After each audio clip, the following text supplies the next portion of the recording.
Now this one I've heard quite a bit. The fossil record speaks for itself and it proves evolution. Really? Well, first of all, evidence like the fossil record doesn't speak for itself. It's interpreted through a person's worldview, like looking through a lens. We all have the same evidence in the present, the same rock layers, the same fossils, etc., and we interpret this evidence in regard to the past through the lens, or worldview we use. An evolutionist will interpret the evidence through the lens of what he's been taught about evolution in millions of years, but a biblical creationist will interpret the same fossils differently through the lens of the Bible.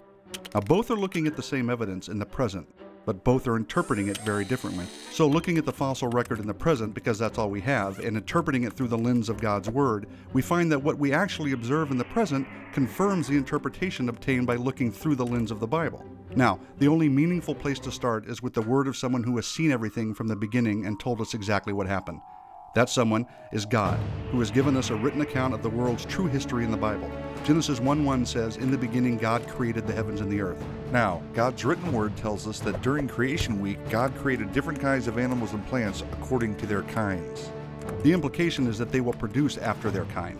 That's exactly what we see today, isn't it? An elephant produces an elephant, a dog produces a dog, and on and on.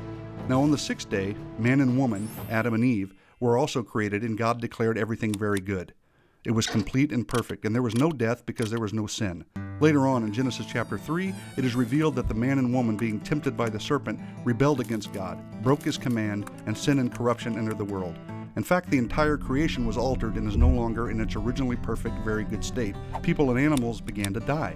But could gradual death in such a short period of time account for the fossil record we observe today? Not only that, to form a fossil, the animal or plant has to be covered quickly.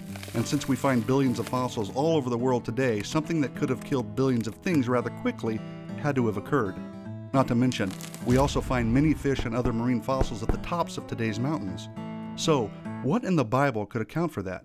What could cause billions of dead things to be buried in rock layers rapidly laid down by water all over the earth? Well, flip to Genesis chapter 6 through 9 and you'll read the account of the global flood in Noah's day. Essentially what happened is that men were so corrupt and violent that God selected a righteous man, Noah, and his family to build a huge ark and get in it along with a pair of each land animal kind.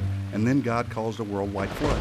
The water gushed up from the ground and water fell from the sky. The earth was totally covered with water and all land-dwelling, air-breathing creatures outside the ark were killed. All of them. It was a massive and destructive event. After more than a year, the waters had subsided enough that Noah and his family and the animals could get off the ark. Now, what would a worldwide flood do to the earth? Well, far too many things to discuss here, but it would have definitely totally changed the earth's terrain. It would have tossed things all around and it would have destroyed billions of plants and animals, burying them all over the earth. So based on the biblical worldview, we know that God created everything and it was perfect. But because of man's rebellion, people became corrupt and all kinds of things began to suffer and die. Because of man's continual violence and corruption, God destroyed all people and all other land-dwelling, air-breathing creatures in the world, save Noah, his family, and representatives of all land-dwelling, air-breathing animal kinds, with a global, catastrophic deluge. The fossil record that we observe today makes perfect sense within the biblical worldview. Now I could go on and on, but enough said.